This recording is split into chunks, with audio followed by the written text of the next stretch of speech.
back in 2016, I had broken up with a girlfriend, and I was lost in thought. I didn't really like her all that much, but I had a difficult time with the breakup just because it made me feel sensitive about myself.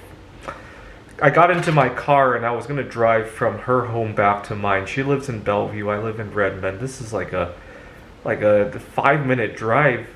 And instead, I got so lost in that I made a wrong turn. I decided to explore a little bit, and before I knew it, I was in Ellensburg, Washington, about 100 miles to the east of where we were.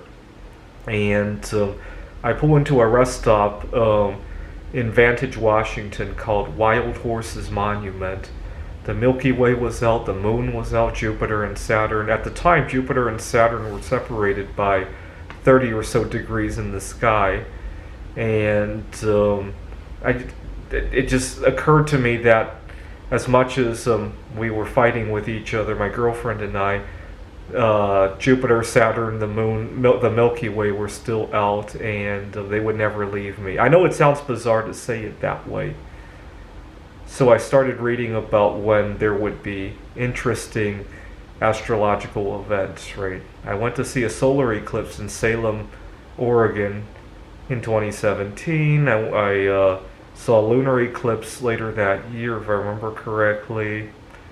So I'm getting ready to go out to see a lunar eclipse tonight. It will be the fourth time that I've seriously viewed, well, actually six. I had two penumbral eclipses. I did one in Wallace, Idaho. I did the other one in Ellensburg as well. I might have to head out to... I hope Ellensburg will work. If it doesn't, I might have to head out to Pendleton, Oregon, it looks like.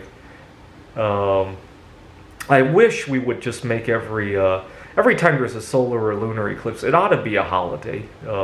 The reason for that is not just because I like to go view them, but I think it would inspire a lot of people to be fascinated with science, right?